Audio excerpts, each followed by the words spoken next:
kembali lagi di Ngobers. Tapi tahun ini tuh ada yang beda nih, apa ya kira-kira?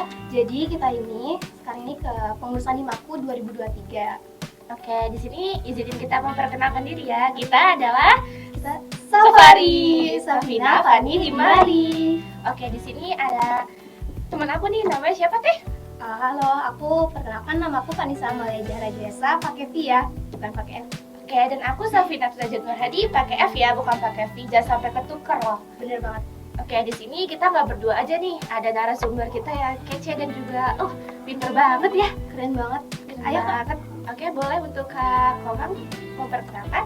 Oke, halo semuanya. Sebelumnya pernah dengar ya pepatah yang mengatakan tak kenal maka tak sayang maka tak cinta. Maka dari itu, perkenalkan nama lengkap aku Ninyoman Marwiati. Teman-teman bisa panggil aku Komang Marwi. Aku dari jurusan S1 Akuntansi angkatan 2020 dan sekarang aku semester 6 nih, teman-teman. Semester 6 ya? Iya. Berarti semester 6 itu makin pusing, makin banyak banget tugas ya, Kak? Aduh, jangan ditanya ya. Makin-makin semuanya. Aku lihat-lihat kakak kayaknya bukan dari Jawa ya? Kenapa tahu nih? Dari wajahnya ya? Oh, dari wajahnya. Iya. Ya, aku bukan dari Pulau Jawa, aku asalnya dari Provinsi Lampung, teman-teman. Di Lampung tuh terkenalnya apa aja ya, Kak? Kalau terkenalnya batik Lampung ada, terus biasanya ada siger, terus juga ya makanan-makanan khas Lampung banyak juga nih. Aku pernah dengar juga sih, Kak, Lampung itu terkenal dengan kota begal itu. Waduh, Perlu dikonfirmasi nggak? aduh, jangan nih, no comment ya buat itu. Aduh. Oh iya, Kak, kan aku kan lihat nih di Instagram kakak banyak banget yang kegiatan kakak nih, saking banyaknya sampai aku tuh bingung gitu, gimana sih cara kakak bagi waktu antara kegiatan satu sama lainnya, Kak? Oke, mungkin aku ceritain dulu ya. Jadi aku kebetulan kesini ke Telkom University ke Bandung itu di semester 5. Jadi semester 1 sampai 4 itu benar-benar full online gitu kan. Jadi aku memang memanfaatkan waktu aku ya untuk belajar, untuk organisasi, ya untuk mengimprove diri gitu. Jadi misalnya nih di tahap 1 itu semester 1-2, aku mau ikut kepanitiaan dulu deh, pengen mengenal dulu nih di Telkom itu seperti apa, kemudian event-eventnya apa aja gitu. Kemudian di semester 3-4 aku udah mulai cari tahu gitu, kayak passion aku kemana, jadi aku udah mulai ikut organisasi ataupun yang namanya UKM ya di sini gitu. Kemudian nanti sekarang aku di semester 5-6 itu memang lebih fokus ke akademiknya gitu, misalnya jadi asprak dan juga udah mulai cari-cari jurnal nih untuk mulai skripsi kayak gitu. Jadi kalau ditanya time managementnya gimana gitu Kak, karena memang banyak yang nanya gitu, Kak Marwi banyak banget sih ikut organisasi. Jujur ya, sampai sekarang ini aku ikut 8 organisasi. Di semester 6 ini berarti? Enggak, ini udah mulai berkurang nih, karena udah nentuin prioritasnya kemana kan gitu. Jadi udah mulai kayak mungkin dari kalian apa ya namanya, bukan wisuda ya kalau udah selesai kayak gitu, mungkin udah selesai kepengurusan. Jadi kalau time managementnya, kalau dari aku yang pertama atur prioritas, aku biasanya buat schedule itu di Google Calendar itu. Hari ini ada kegiatan apa, kemudian jam berapa gitu. Kemudian biar tahu nih apa aja kegiatan aku hari ini. Kemudian yang kedua itu terkait dengan motivasi diri sih yang penting gitu. Sebenarnya tujuan kamu ikut organisasi itu apa? Kemudian nanti impact-nya ke kamu itu bagaimana gitu. Kalau misalnya kalian nggak tahu tujuannya apa, jadi kayak kalian tuh makin males-malesan gitu, nggak ada komitmen sama diri kalian sendiri karena nggak nemu motivasi di diri kalian itu apa gitu. Kemudian selanjutnya kalau time management juga penting dari aku, jaga kesehatan dulu sih ya, kesehatan mental ya. Kalau aku ya sekarang prinsipnya kalau misalnya ada orang yang udah apa ya nggak sesuai atau nggak sejalan sama visi misi, ya udah aku cut ya, secara berteman gitu. Cuma kalau misalnya udah merusak gitu kan, kalau udah mengganggu, udah mending tinggalin aja gitu, karena yang terpenting sekarang itu mental kita gitu, apalagi udah mau nyusun skripsi ya gitu. Jadi emang bener-bener di time management itu difokuskan prioritas kita yang mana, kayak gitu sih dari aku. Kalau misalkan ada bentrok gitu, Kak, di hari yang sama gitu gimana? Bentrok di hari yang sama sering sih ya. Dan untungnya itu kejadiannya saat online. Jadi untungnya solusinya itu aku punya beberapa device itu, jadi kayak memang agak kurang fokus ya bagi orang yang nggak tahu tujuannya apa gitu. Tapi kayak aku tuh bisa gitu loh. Pertama di sini, kayak misalnya nih, aku menyelesaikan di tempat A dulu gitu, baru nanti aku izin sebentar biar bisa ke tempat yang B, izin sebentar ke tempat yang C gitu. Intinya progres yang aku sampaikan itu udah bisa diterima nih sama teman-teman gitu. Intinya semua bisa berjalan sampai maksimal itu dari aku. Tapi kalau misalnya dari teman-teman semuanya ya yang belum bisa nih untuk atur time management, mending ambil dulu 1 atau 2 organisasi, jangan banyak-banyak gitu. Ibaratnya kalian belajar dulu. Apalagi untuk adik-adik aku yang angkatan 22 sekarang ya gitu. Boleh gitu untuk ikut organisasi atau kepanitiaan, tapi ambil dulu 1 atau 2 gitu. Biar kalian juga fokus ke akademik dulu untuk saat ini gitu. Sama aku tuh mau nanya juga Kak, dari banyaknya kegiatan yang Kakak pernah ikuti, ada nggak sih yang have fun terus paling berkesan gitu Kak? Oke, jujur kalau semuanya itu have fun, enjoy, aku ikutin, berkesan juga gitu. Kalau misalnya ditanya kayak gitu, semuanya berkesan bagi aku. Tapi yang paling berkesan itu ketika aku di sini. Ketika aku datang ke sini, aku megang jabatan sebagai ketua mentor di agama Hindu. Itu menurut aku yang paling berkesan karena dimana kita sebagai mentor membimbing adik-adiknya, ngasih materi, memplanningkan apa yang kita sampaikan nanti di setiap minggu, dan tentunya menghandle teman-teman secara online.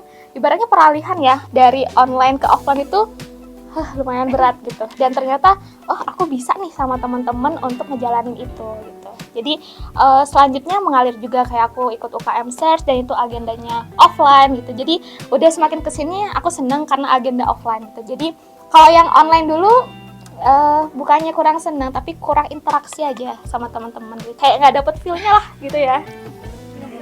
Benar. Berarti kakak nih selama di sini udah jalan jauh ya? Kemana-mana gitu jalan-jalannya? Waduh, keliling Bandung emang ngajakin nih? Siapa tahu ngajakin ya. Kalau keliling-keliling Bandung belum pernah gitu. Jadi jujur ya masih nolep banget ya untuk aku gitu. Paling nanti di semester 7. Karena kemarin baru sempet banget ke Gunung Puntang, itu baru pertama kali keluar kandang ibaratnya. Keluar kandang dari kosan maksudnya gitu. Karena ya kegiatan aku di sini ya kuliah, organisasi gitu. Kalau nggak ngejob MC moderator kayak gitu. Sama yang paling penting buat kalian me time ya. Kalau misalnya kalian nih udah semuanya udah full kegiatan gitu, kita juga perlu me time sama diri sendiri gitu. Kalau misalnya kayak aku ya Sabtu atau Minggu ya gitu, biasanya nggak usah ini dulu deh main sosmed, offin dulu ya, aku hibernasi gitu, tidur tidur gitu, karena memulihkan energi sih. Berarti solusinya tuh apapun yang terjadi tidur ya? Ya tidur. Benar, aku sebenarnya tukang tidur sih sebenarnya, tapi karena tahu tugas aku apa, tanggung jawab aku apa, jadi ya aku jalanin itu. Cuma kasih ruang untuk diri kamu sendiri untuk bisa istirahat gitu. Sama aku mau nanya nih Kak, Boleh. Kakak kan saking banyaknya kegiatan sama ada nggak sih lebih ke Kakak kan ikut perlombaan juga kan sering. Nah, terus benefit apa sih yang Kakak dapetin dari ikut semua organisasi ataupun perlombaan itu Kak?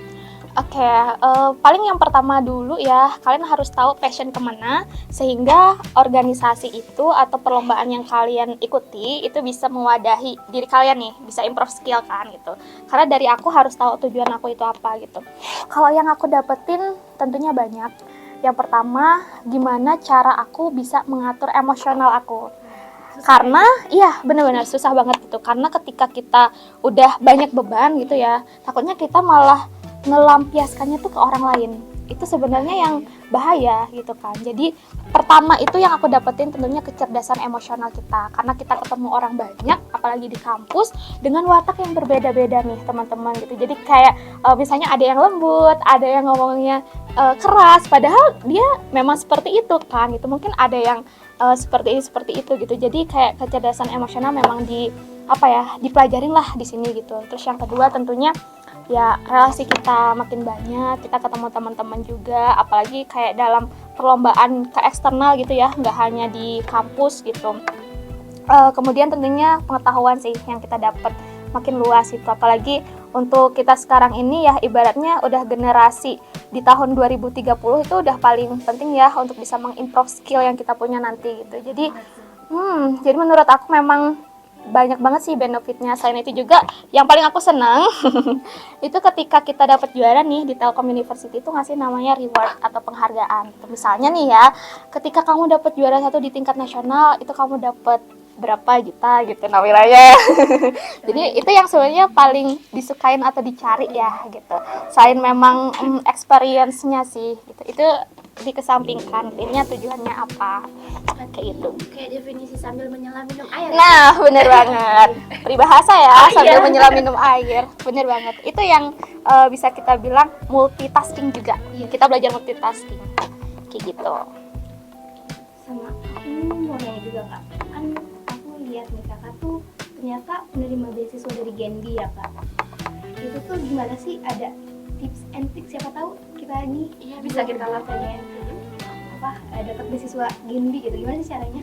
Oke, dapat beasiswa juga tentunya pasti ya keinginan kita semua gitu. Ini yang pertama, apalagi kalian itu semester awal, tingkatkan nilai kalian.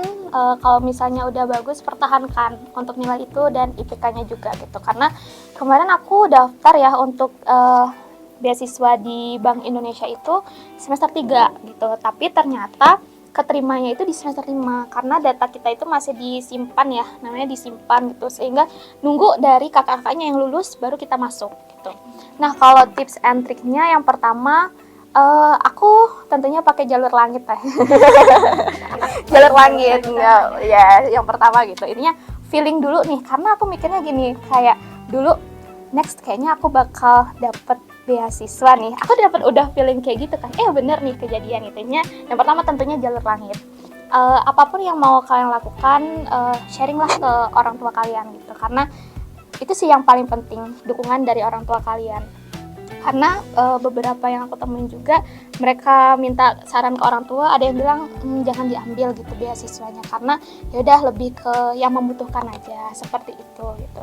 Intinya support dari orang tua itu yang pertama gitu. Terus yang kedua, kalau dulu aku ada namanya persiapan dari motivation letter, kemudian CV juga, kemudian kalau misalnya kalian ada prestasi ataupun ada organisasi yang kalian miliki itu cantumin juga, silakan gitu, nggak apa-apa karena itu bisa dapat poin plus gitu untuk beasiswa kita. Kemudian seperti biasa ada juga tahap interview, dimana kayak beasiswa yang lainnya juga gitu. Tapi sejauh ini juga akan di Genbi sebagai divisi humas ya, aku juga bagian sekretaris gitu. Jadi kayak misalnya nih setiap ada agenda dari Bank Indonesia, kita selalu mengirim namanya delegasi.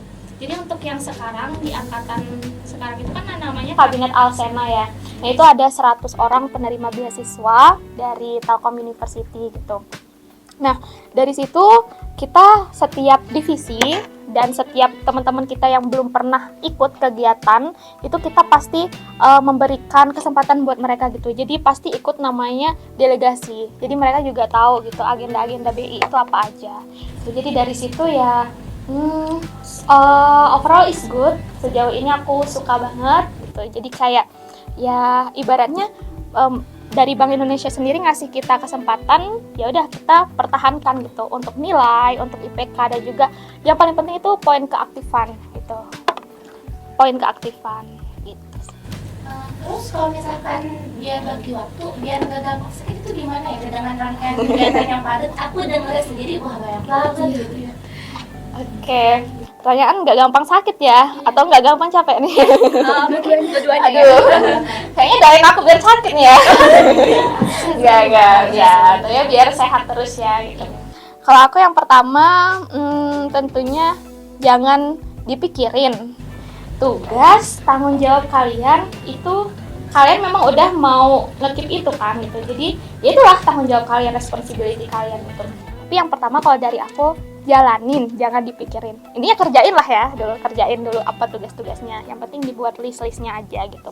Terus yang kedua, kalian juga perlu namanya support system sih kalau dari aku. Karena kalau kalian capek gitu kan, ya yang nguatin kan diri sendiri. Ternyata kita juga butuh nih dorongan, bukan pacar aja ya gitu, tapi ternyata orang-orang sekitar atau mungkin kalian juga punya temen baik itu yang bisa dijadikan support system, atau dari orang tua atau dari kakak atau adik, itu nggak masalah. Terus yang karena dari situ ya kita jadi semakin semangat gitu kan mengerjakan sesuatu gitu. Jadi kayak oh ada temen nih ternyata yang care sama kita gitu. Jadi kayak penat, letih, lelah itu kayak udah hilang gitu rasanya karena kita udah sharing, ada teman cerita gitu kan. Terus selanjutnya kalau dari saran aku, kalau misalnya kalian memang gampang capek, kalian harus punya apa ya, ibaratnya obat atau vitamin gitu lah ya untuk diri kalian sendiri, atau mungkin minuman sehat buat kalian gitu yang memang, kalau aku sih sukanya buah vita ya. Kalau misalnya aku minum ya jadi comeback lagi nih mood aku kayak gitu sih. Intinya banyakin istirahat selagi ada waktu ya. Itu karena padat banget schedule-nya. Jangan overthinking. Wah, benar banget, jangan overthinking, itu yang paling penting sih. Tapi agak susah ya buat cewek untuk nggak overthinking. Aduh. Ya benar. Karena pikirannya kemana-mana ya, benar. Kalau perempuan memang gitu. Terus rasanya jadi astrak itu atau astas itu gimana ya, Kak? Oke, kalau sekarang ini kan aku tinggal beberapa kegiatan ya yang aku pegang gitu. Salah satunya Asprak di matkul pajak. Kalau perasaannya yang pertama tentunya bisa seneng banget lah ya, apalagi bisa kenal sama dosen-dosen pengampu matkul pajak. Kemudian seru ketemu adik-adiknya, itu kayak jadi bikin kita mood lagi gitu. Walau kadangan ya agak-agak kesel gitu. Agak-agak ngeselin, ada yang ngeselin, tapi ternyata mereka lucu juga gitu ya gitu. Terus selanjutnya kalau dari aku, intinya bukan uang juga yang kita cari ya. Intinya ya experience kita menjadi asprak, tujuannya itu apa gitu sebenarnya.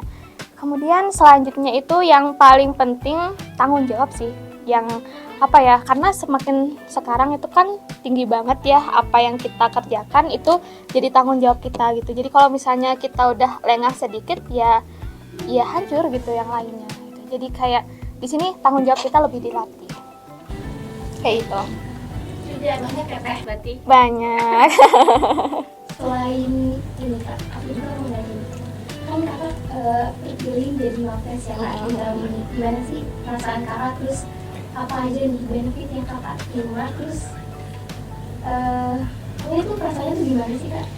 Oke, terkait Mapres ya. Jadi dulu aku di semester 4 itu kayak punya feeling nih yang kuat gitu kan.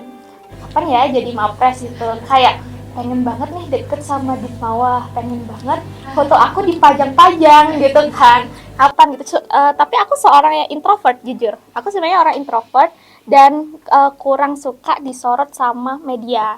Tapi aku pengen banget wajah aku di mana-mana dipampang gitu kan. Solusinya apa gitu kan. Nah, terus ternyata karena aku udah dibekali di semester awal, aku ngikutin beberapa organisasi sambil aku ngikutin kompetisi beberapa perlombaan dan juga menang. Itu dapat poin plus dan nggak disangka juga bisa terpilih jadi Mapres gitu kan.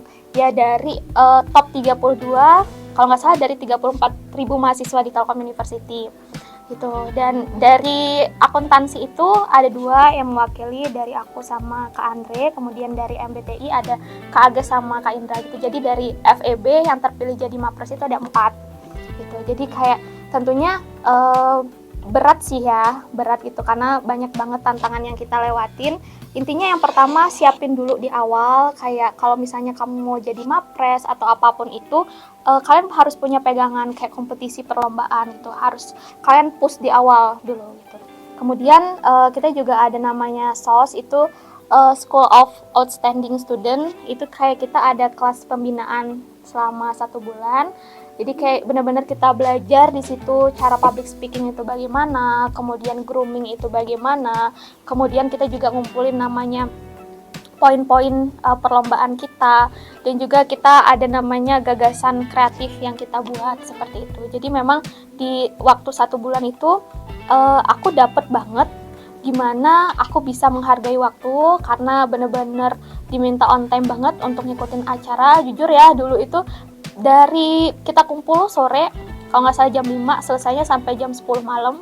Itu bareng Bapak Ibu Ditmawa juga, bareng-bareng narasumber yang ada yang diundang dari Padang, pada saat itu langsung datang terbang ke sini gitu, karena wah banget gitu menurut aku. Jadi kayak experience-nya dapat banget. Kita ketemu teman-teman hebat dari berbagai jurusan, dari berbagai fakultas. Kemudian kita bisa ngikutin agenda bareng sampai malam selama 1 bulan, walaupun nggak full ya karena udah di timingkan waktunya gitu. Jadi kayak wah kerasa banget gitu di Mapres ini gitu. Jadi kayak walaupun nggak dapet intinya juara 1, 2, 3, tapi bukan itu yang kita cari. Pengalaman yang kita cari di sini gitu. Gimana cara kita bisa tanggung jawab lagi nih terkait dengan kita udah dipandang sebagai Mapres gitu. Jadi kayak benar-benar menjaga nama baik kita gitu. Jadi kayak di sini impian kalian bisa gitu, nggak hanya aku, kalian teman-teman semuanya juga bisa gitu jadi Mapres, ataupun pengen banget juga kayak aku dulunya dipampang gitu kan, posternya di mana-mana gitu. Jadi kayak bener gitu, usaha dulu yang semaksimal mungkin gitu. Pasti nanti akan ada hasilnya kok gitu, karena aku selama 2 tahun ya online, aku nge-push diri aku ya, sekarang gitu aku nikmatin hasilnya gitu. Jadi kayak ternyata yang aku lakukan ini ada juga impact-nya ke diri aku, dan yang paling penting tujuan hidup aku di sini bisa bermanfaat untuk orang lain. Itu yang paling penting banget sih buat aku gitu. Karena kalau kita bermanfaat buat orang lain, saya senang ya Kak, Ya. bisa membantu sesama. Iya, seneng banget, walaupun nggak besar ya yang kita kasih, kayak misalnya nih aku punya uang 2 juta aku kasih kamu semua, bukan yang kayak gitu. Intinya kita bisa berbagi walaupun sedikit, itu aja udah seneng. Atau misalnya kita punya ilmu pengetahuan, kita bisa sharing nih ke teman-teman kita gitu. Jadi kayak oh ini nih gini nih rasanya kayak dihargain sama teman-teman semuanya gitu, sama dipandang oleh orang yang lebih tua dari kita itu. Jadi kayak lebih seneng banget, lebih dapet banget feel-nya gitu. Aku sampai tenang ini. Aduh. Ya, Jadi sama aku ini lagi Kak, dari banyaknya kegiatan kakak, ada nggak sih momen kakak tuh kayak ngerasa bukan bersalah tapi down ya. iya down gitu Kak. Oke, pasti semua orang pernah ada di fase itu. Ketika yang pertama, aku pernah karena kehilangan rasa semangat. Terus yang kedua, terlalu overload dengan kegiatan. Jadi kadangan bingung juga yang mana yang harus kita prioritaskan. Kemudian yang ketiga itu dari tuntutan gitu. Misalnya dari si A kita harus gini-gini, si B kita harus gini-gini, itu jadi sebenarnya beban pikiran ya buat kita semuanya gitu. Tapi ya gimana, kita harus bisa terlihat baik-baik aja gitu di depan semua orang ya, walaupun di belakangnya itu gitu ya nangis dan segala macam gitu, tapi it's okay gitu. Nah kalau ditanya pasti pernah, tapi ya cara aku ngebangkitin itu lagi, yang pertama aku selalu ingat, aku sampai sekarang ini sebenarnya bukan buat diri aku, tapi buat orang tua aku gitu. Jadi aku balik lagi, di setiap kesuksesan kita ya orang tua kita yang selalu mensupport itu gitu. Jadi paling penting ketika aku down, aku selalu ingat orang tua, dan juga bangkitin lagi apa sih motivasi yang sebelumnya, tujuan aku sebelumnya apa. Terus kadangan ngelihat nih kayak pencapaian aku udah sampai sini, kira-kira orang lain tuh sebenarnya pengen nggak sih kayak aku gitu. Kayak lebih ke bersyukur deh ya, lebih ke bersyukur gitu. Kadangan ternyata kita nggak sangka-sangka banyak yang pengen seperti kita, banyak yang pengen di posisi kita gitu, tapi ternyata kita terlalu terlena dengan yang lain sehingga mengabaikan itu semua. Jadi kayak yang kita bangun nih misalnya udah dari 1-2 tahun gitu, itu hilang gitu aja, runtuh gitu aja gitu. Tapi jangan sampai ketika kita udah mulai misalnya 100% udah mulai nurun nih, 50%, ayo kita bangkitin lagi gitu. Gimana dari kalian senyamannya gimana gitu. Kalau dari aku sih kayak gitu. Menurut Teteh nih ya, perasaan pertama kali keterima di Telkom itu gimana sih Teh? Oke. Kan banyak yang kayaknya ketolak, tapi banyak juga yang ngerasa swasta nih, jadi aku kalau keterima biasa aja gitu, atau gimana? Oke, jujur aku sebenarnya dulu ya keterima di Telkom ini udah semester 6 di SMA gitu. Jadi karena ada beberapa kasus dulu di SMA aku, itu memang sebenarnya aku masuk senam PTN, tapi karena ada ibaratnya problem sehingga bukan ke blacklist, jadinya kelas aku yang ke backlist gitu, jadi nggak bisa ikut namanya senam PTN gitu. Jadi agak apa ya, yang kita udah rancang dari awal, kita udah ngikutin les gitu, kayak udah mempertahankan nilai, ya ternyata ya udah gitu, hilang gitu aja kan. Sia-sia ya. Sedih banget kan gitu. Nah ternyata aku keterima di Telkom, dan dari orang tua aku juga nggak memaksakan kamu harus negeri dan sebagainya, dan juga aku memang pengennya di swasta gitu. Dan ketemulah di Telkom University ini saran dari BK aku. Jadi memang ternyata aku di sini bisa lebih mengimprove diri. Jadi aku nggak merasa minder dari teman-teman aku yang negeri, yang keterima di UI, yang keterima di UGM gitu, karena kita semua ada porsinya masing-masing, kita ada jalannya masing-masing untuk itu gitu. Jadi kalau perasaan aku yang pertama pastinya seneng banget, cuma yang kurang dapat feel-nya itu ketika PKKMB karena online, sampai semester 4 itu online gitu. Jadi bener-bener ketemu teman kelas saya di semester 5, ketemu teman-teman organisasi di semester 5 gitu. Jadi kalau ditanya perasaannya seneng banget, bangga banget bisa jadi Maru yang sekarang ini gitu. Terus juga katanya yang jadi panutan teman-teman semuanya itu aku seneng gitu. Tapi nggak cuma dari situ, kayak di sini aku belajar pengalaman, ketemu orang-orang hebat, itu yang paling aku banggain gitu dari diri aku sendiri, sehingga aku bisa menyerap ilmu dari mereka, nggak hanya dari teman-teman aku, dari bapak ibu dosen, dan juga dari eksternal lah tentunya gitu. Jadi jangan mikir kalau misalnya ternyata perguruan tinggi swasta itu nggak bagus gitu. Intinya tergantung lingkungan kita juga gitu. Kalau misalnya kita ada di lingkungan yang positif, ya pastinya kita juga akan bagus gitu. Tapi kalau misalnya kita di lingkungan yang kurang, ibaratnya ya itulah kita harus keluar dari zona yang seperti itu. Itu tentunya I love Telkom University. Ini aja Kak, dari kan kakak kan personal brandingnya udah bagus nih. Gimana sih cara kakak tuh jaga personal branding kakak supaya tetap bagus dan nggak ini? Oke, nice question ya terkait dengan personal branding. Jadi orang-orang mengenal aku itu Marwi yang fokus organisasi. Jadi ketika kalau misalnya aku nge-share yang agak berbeda sedikit, itu bisa jadi sorotan buat teman-teman aku gitu. Jadi cara ngejaga personal branding yang sekarang tentunya yang pertama, kalian jangan sampai aneh-aneh lah gitu. Jangan nge-mention ataupun buat story yang memang bukan kayak diri kalian gitu, karena kalian itu dikenal sebagai orang yang seperti apa gitu. Boleh maksudnya sekali-kali buat yang receh, tapi kayaknya itu agak ngerusak gitu nantinya kan. Karena aku dikenal sebagai orang yang terlalu fokus, kadang terkenal sebagai orang yang formal, tapi ketika aku share yang ngelawak itu bisa jadi sorotan gitu kan. Iya gitu. Jadi intinya apa yang kamu kerjakan sekarang itulah yang kamu share gitu. Terus yang kedua, boleh berinteraksi gitu. Terkadang kayak kalau misalnya kita udah jadi inspirasi semua orang, boleh kayak kalian sharing-sharing gitu terkait dengan experience kalian, atau mungkin boleh buka terkait dengan pertanyaan-pertanyaan kayak gitu ya. Jadi kayak kita ada interaksi sama teman-teman kita, apalagi kayak di Instagram ataupun misalnya di WA kayak gitu. Jadi lebih fokus ke sekarang aja sih untuk personal brandingnya. Jangan sampai nama kalian udah bagus gitu, kalian rusak dengan hal-hal yang misalnya video 2 detik ataupun foto-foto yang kurang etis kayak gitu. Jadi ininya tetap jadi diri kalian sendiri. Bukan berarti kalian nggak boleh buat diri kalian tuh kayak orang lain, tapi orang lain itu jadikan sebagai motivasi buat diri kalian gitu. Tetap jadi diri kalian sendiri kayak gitu sih.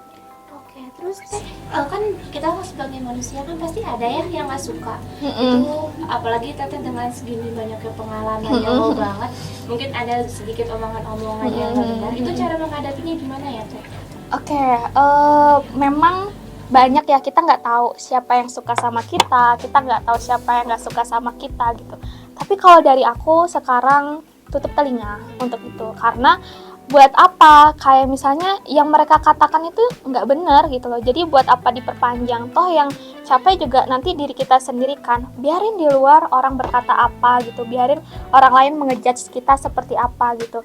Toh kita juga nggak makan sama mereka yang nggak ngebiayain hidup kita gitu. Intinya jalanin apa yang kalian harus jalankan, jalanin prioritas kalian itu apa gitu. Jadi nggak usah dengerin kata orang. Memang agak sedih ya gitu, apalagi kayak ternyata ada nih teman dekat kita yang memang bisa kita percaya, ternyata ibaratnya agak kurang bagus ya, ternyata ngomongin kita nih di belakang gitu, misalnya musuh dalam selimut nih, bener nih, kayak jajan selimut ya, musuh dalam selimut gitu. Tapi ya intinya gitu, karena yang sekarang kalian itu percaya sama diri kalian sendiri gitu, karena yang aku terapkan dalam prinsip aku, jangan pernah percaya sama orang lain gitu. Bukan berarti gimana-gimana ya, karena ketika kita down, ketika kita senang, susah, itu yang tahu diri kalian sendiri gitu, bukan orang lain gitu. Jadi kalau misalnya ada pemberitahuan atau informasi yang jelek-jelek tentang kalian, selagi itu bukan hal yang benar gitu, ngapain harus takut gitu. Kalau dari aku ya tutup telinga gitu. Intinya ya jalanin apa yang sekarang gitu, karena kayak gitu kita udah banyak pikiran, udah banyak beban gitu, ditambah pikiran informasi-informasi kayak gitu yang harus nggak kita pikirkan, jadi malah bermasalah gitu. Jadi kayak mengganggu kesehatan mental kalian juga kan nantinya gitu. Iya benar, psikiater yang mahal gitu. Orang lain itu berhak bicara, tapi kita juga berhak nggak dengerin orang lain. Benar, kita punya hak untuk itu, jadi jangan khawatir deh.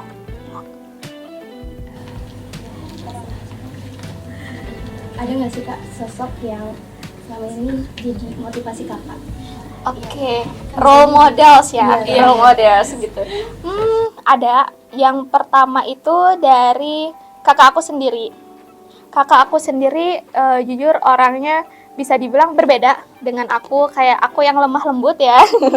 Kakak aku agak keras gitu. Jadi kayak dia yang memotivasi aku karena gini, di keluarga aku sendiri kita kan perempuan semua ya, untuk 3 anak perempuan semua. Jadi kayak misalnya anak pertama, kemudian anak kedua itu harus bisa melebihi anak yang pertama, anak yang ketiga harus bisa melebihi anak yang kedua gitu. Jadi kayak dari situ jadi motivasi buat aku bisa berkembang gitu, karena dari kakak aku juga kayak ngajarin, kamu harus kayak gini, kamu harus kayak gini. Boleh kamu punya prinsip sendiri, tapi boleh juga kita dengerin saran dari orang lain gitu.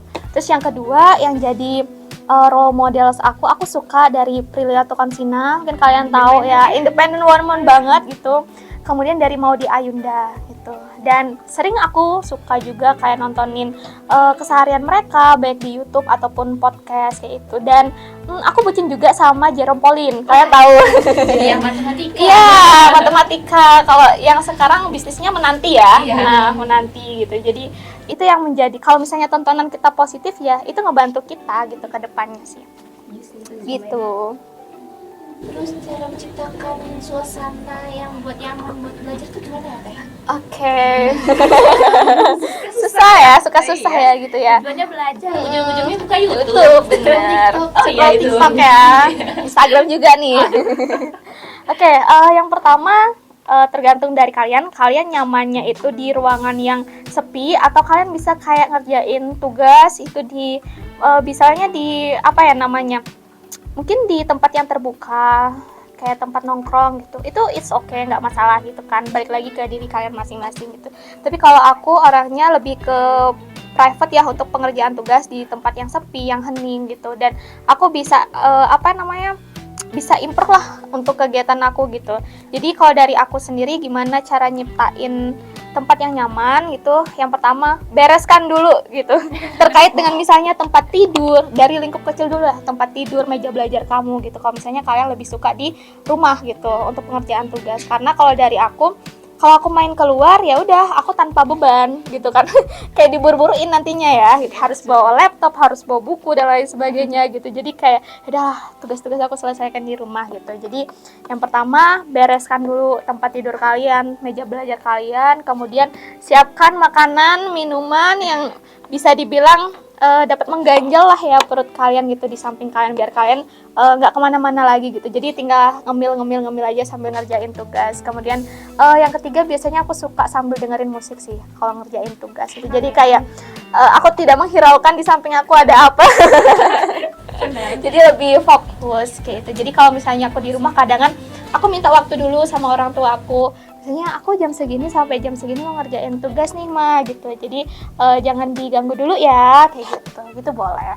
Berarti definisi rumahku surgaku ya? Iya benar. Rumahku surgaku bersamamu.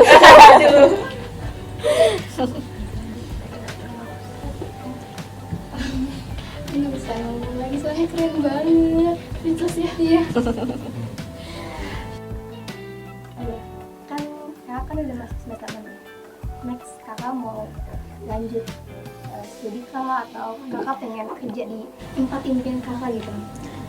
Oke, tentunya itu udah aku planning kan ya dari awal gitu. Jadi untuk next semester karena aku mau ambil ibaratnya skripsi dulu di sini biar nggak bayar lagi lah. Walaupun dapat beasiswa nggak bayar kosan maksudnya. Gitu. Jadi kalau dari aku ada rencana dulu untuk menyelesaikan studi dulu. Kemudian next aku pengen banget kerja di salah satu kantor akuntan publik yang terbesar tentunya di Indonesia. Kalau misalnya bisa around the world sambil jalan-jalan kenapa enggak gitu kan. Kemudian aku memang ada rencana untuk melanjutin studi aku S2 tapi aku pengen dapat pengalaman kerja dulu karena aku jujur belum dewasa untuk pemikirannya, menurut aku masih kurang gitu. Jadi pengen tahu kayak dunia kerja itu seperti apa. Siapa tahu nanti dari perusahaan itu bisa membiayai kita, ngebantu kita untuk lanjut S2 kayak gitu. Jadi rencananya ya udah aku selesaikan dulu S1-nya, baru kerja, baru nanti lanjut untuk S2 gitu. Semua itu ada tahapnya masing-masing ya. Bener gitu. Bener banget gitu, apalagi ya umur kita ternyata nggak kerasa ya makin tua. Jadi benar-benar harus diplanningkan.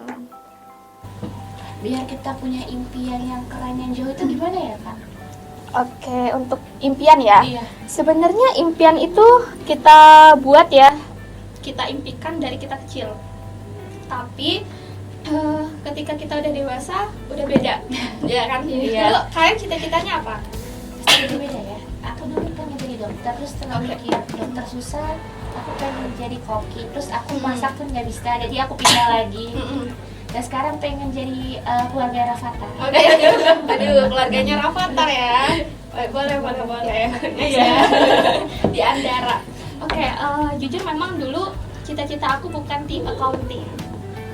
Aku pengen di arsitek sih sebenarnya karena pengen banget gimana sih cara buat desain-desain gitu kan, kayak penasaran gitu, kayak bagus banget karyanya karena juga aku suka di seni gitu. Tapi makin kesini kayak baru tahu gitu ternyata aku juga interest nih di akuntansi, walaupun dulu aku jurusannya IPA. Jadi kayak adaptasi dulu nih untuk mata kuliah akuntansi itu bagaimana gitu. Tapi itu nggak mematahkan semangat kita lah ya gitu, karena di sini aku dapat motivasi dari dosen bahwa kalian tuh di sini sama walaupun latar belakang kalian berbeda dari jurusan IPA atau IPS gitu. Jadi kalian startnya dari nol kok di awal-awal sekarang gitu. Itu yang paling aku ingat. Oh jadi ini nggak mematahkan semangat aku ya, walaupun aku dari jurusan IPA yang ibaratnya ngambil sosum untuk akuntansi gitu. Lintas jurusan. Iya benar, linjur lintas jurusan gitu. Tapi untuk sekarang sebenarnya mimpi itu tergantung dari kita mau bawa kemana gitu. Ya walaupun memang nggak sesuai sama cita-cita kita waktu kecil, tapi aku yakin karena aku punya planning lah ya, ibaratnya kalau misalnya aku nggak sebagai ini, aku harus punya plan B. Jadi jangan stuck di situ aja karena banyak jalan menuju Roma. Gitu. Jadi yang pertama nggak apa-apa kalian punya mimpi besar, kalian tulis gitu. Kalian tempel lah ya di dinding kalian ataupun di dekat kaca kalian gitu. Karena kalau aku setiap bangun pagi aku selalu membuat kayak notes gitu. Aku hari ini mengerjakan sesuatu banyak nih misalnya gitu, harus berjalan dengan lancar gitu. Jadi kayak itu bisa jadi kayak tips and trick lah ya untuk diri kita sendiri gitu. Jadi kayak pikiran kita udah positif ke sana gitu, pasti berjalan dengan lancar gitu. Jadi kayak apapun mimpi kalian tulis sekarang. Kalian misalnya mau ke luar negeri di tahun 2024, kalian misalnya pengen keterima magang gitu, kalian pengen jadi public figure misalnya, itu nggak masalah gitu loh, mimpi yang besar itu karena bisa kok kita wujudkan itu asal ya kita fokus komitmen sama apa yang kita kerjakan sekarang kayak gitu. Ini banyak banget ilmu yang baru aku dapat. Iya.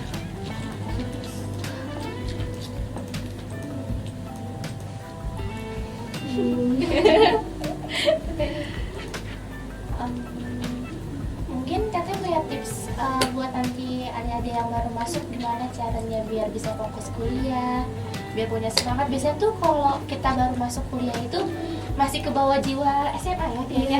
Jiwa-jiwa aduh aku masih pengen main. Dari SMA ke kuliah kan beda ya Kak. Iya. Ya bener banget gitu, apalagi ya peralihan ya dari masa-masa SMA yang bisa dibilang kadang kan belum bisa move on gitu kan di perkuliahan untuk semester awal gitu. Kalau tips and triknya buat adik-adik yang nantinya di tahun berarti 2023 ya penerimaan mahasiswa baru lagi gitu. Yang pertama, push IPK kalian di awal, fokus dulu sama mata kuliah, fokus dulu sama pendidikan kalian di semester 1, 2 gitu. Karena nanti 3, 4, 5, 6 fokus kalian udah beda, banyak kegiatan yang kalian ikutin. Kemudian kalian juga pasti punya waktu untuk me time dan lain sebagainya gitu. Jadi yang pertama push untuk sekarang masalah nilai. Kemudian yang kedua cari tujuan kalian, purpose kalian itu nanti mau ikut organisasi atau ikut kompetisi apapun itu mulai dari sekarang itu. Karena biar udah ke planning, jadi kalian udah buat perencanaan dan di perkuliahan itu kalian tinggal ngejalanin aja gitu. Karena di sini ternyata banyak yang aku temuin ya, teman-teman aku ada yang bilang ikut organisasi ya hanya ikut-ikutan dan sebagainya gitu. Dan aku nggak mau kalian seperti itu juga gitu. Jadi kayak manfaatkan waktu yang ada gitu. Kayaknya aku juga baru kemarin nih jadi maba, kok sekarang udah mau lulus aja ya gitu. Jadi kayak bertanya gitu sama diri sendiri gitu, kayak oh ternyata waktu itu berjalan begitu cepat ya gitu, nggak kerasa gitu. Jadi kayak manfaatkan waktu kalian dengan sebaik-baik mungkin, ikutin kegiatan yang positif gitu. Kayak kita tahu pergaulan ya, namanya pergaulan itu bisa ya mengantarkan kita ke hal yang positif atau ke hal yang negatif, ya tergantung kita bisa menjaga diri kita sendiri atau enggak gitu kan. Ya memang di awal kita udah komitmen, tapi ternyata makin kesini ada banyak tantangan nih ya, ada banyak godaan-godaan gitu. Tapi ternyata kalau misalnya kalian tetap kuat dengan prinsip kalian nggak akan tergoda untuk itu gitu. Jadi intinya buat perencanaan yang baik ya untuk adik-adik aku nantinya, adik-adik maba yang baru di Telkom University seperti itu.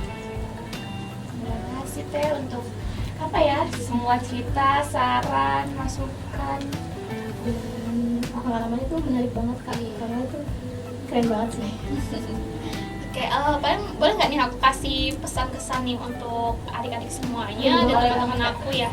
Tuh, jadi untuk kalian, teman-teman aku semuanya, untuk adik-adik juga nantinya, apapun yang kalian kerjakan, tanggung jawab untuk itu, komitmen yang terpenting untuk diri kalian sendiri. Kedepannya mau ngapain itu, karena nggak kerasa ya kita makin kesini tuh banyak tantangan, banyak tugas yang harus kita kerjakan, dan sebenarnya kita itu harus bisa nge-grow up diri kita ya karena kita sendiri gitu, bukan karena orang lain gitu. Jadi apapun itu percaya, dan setiap ada hal atau kegiatan selalu bawa nama Tuhan itu, karena memang ya Tuhan yang selalu ada buat kita.